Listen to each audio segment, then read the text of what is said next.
This is the Poco M8 5G, and for this price point, it's seriously good. But for a budget phone, are there a lot of compromises on board? Well, we've been testing it, and in this review, we're going to break down reasons why you should and shouldn't buy the Poco M8. So the Poco M8, in terms of its design, has quite a big jump versus the M7, and that's mainly driven by the curvature of this display. And it's stunning to use a curved display when everything's now recently become completely flat. And it's a 7.35mm thin phone and weighs just 178 grams. And it feels in the hand really, really nice. Low key Samsung S9, S8 vibes right here in this thing. On the back, you get a pretty large camera sensor, and then you also get that two-tone effect that is normal matte black in the middle, and then a carbon fiber-esque feel along the left, very similar to the Poco M8 Pro we recently reviewed. And then on the bottom, you find a SIM card tray that, when you pull it out, you'll see it can take 2 SIMs, or it can take a SIM and an additional memory card, which gives you up to 1 terabyte of additional expandable storage, which is sick. And then overall, the design aspect is really, really good, and it feels really, really comfortable in the hand as well. Up front is something super impressive. 6.77 inch, and as we mentioned, 3D curved display, AMOLED, 3200 nits of peak brightness, 120 Hz, and 3840 Hz of PWM dimming. So that was really good for your eyesight if you're using this a lot, even at night, so it doesn't impact things like your sleep. And in general, it works really, really well. For content consumption, the colors pop off to the screen, rich detail, no matter what the environment, the visibility is really, really good. And then the speakers, surprisingly loud and not at all tinny.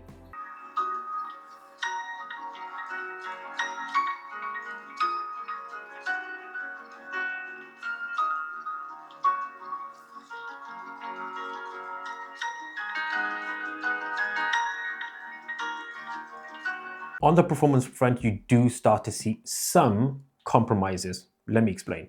Snapdragon 6 Gen 3, it's not a bad processor by any means, but it's not quite the upgrade that you'd want versus last year's M7, which had a Snapdragon 4 Gen 2, I think, roughly around that number. So if you want to do any heavy gaming on here, you're probably not going to want to buy this phone at all, because it will do it, but it won't do it at a pretty good resolution or a good FPS. Games such as Mario Kart or Street Fighter both run really, really well, offering really good graphics and punchy detail, and there's no issues with those games, more casual games, with crashes or frame rates. And then the battery performance, you get a 5520 milliamp hour battery here and 45 watts of wired charging. So day-to-day wise, in terms of context, how this would work, you could stream Spotify, do general browsing, and consume content on here. So that's video, streaming or not, doesn't really matter, for between 4 to 5 hours a day, and you'll still get multiple days out of this battery. And it's optimized because of that CPU is really well optimized, as well as the battery capacity being so large, which is awesome. Recharging, just touch on that quickly, you're looking a couple of hours, maybe a little bit more, to get it from 0 to 100% with a 45 watt charger brick, which isn't included in the box. So the M8 launched in 2026. I'm saying it's like it's 10 years old, but it launched in 2026, but comes with Android 15 and HyperOS 2, which is the same as the Poco M8 Pro. Both, I think, should have been the latest versions, which is a bit of a downside. On the upside though, much like the M8 Pro, you get 4 years of security updates, or 4 OS updates, and 6 years of security updates. Both point towards a phone that's giving you really good longevity. So these phones, both of them, will be usable until 2030 before software support ends, which is awesome. And then on the OS front, it runs really, really well actually. You get really smooth transitions. Any navigation between opening and closing apps or switching between apps, again, works very, very well. And there's some AI here as well. Not a lot, not a full suite of AI, but things like Magic Eraser does live on here, which is pretty good. There are other editing options in the Gallery app as well. And you still get, obviously, integration of Google Gemini, which is really good. The pitfalls, though, of the OS, as we highlighted in the M8 Pro review, is the bloatware on here is out of hand, like ridiculous. 30 plus apps. In fact, if you go through the setup screens, They even encourages you to install, I think it's around about 10 to 12 apps, which you have to manually deselect to remove them. And then you also get fed apps and ads through the notifications as well, which again hampers the experience, and is such a shame because yes, you can delete them, but it does impact how you feel about the phone when you're using it, when those apps and all those things live on there. Because if you install your own and just leave them on there, you're going to notice a lot of scrolling on there that you don't necessarily have to do if you didn't have all those preloaded apps on there. The M8 comes with dual sensors on the rear. You get a 50 megapixel main and 2 megapixel depth sensor. So the main sensor does output pretty good images with nice balanced colors and a good level of detail.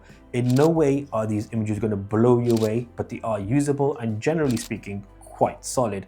At this price point, I would say the output is probably pretty good, to be fair, better than a Samsung A17 5G, just from the top of my head. The 2 megapixel depth sensor is utterly pointless, and that's one of the downsides of the camera system here.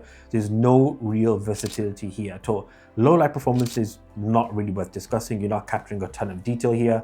It tries to with some AI help, but I wouldn't bother. Video though, 4K 30, again, much like the main lens, produces decent results overall, nice balanced colors, and is very usable for most people. The colors may not pop as much as you'd want them to, but they still look pretty good. Front-facing camera, 20 megapixels, produces usable images as well. It does overly sharpen images and adds more light in than maybe you'd want it to, but still looks okay. And then video is 1080p, 60 FPS, we got hours in 30, and it does a reasonable enough job.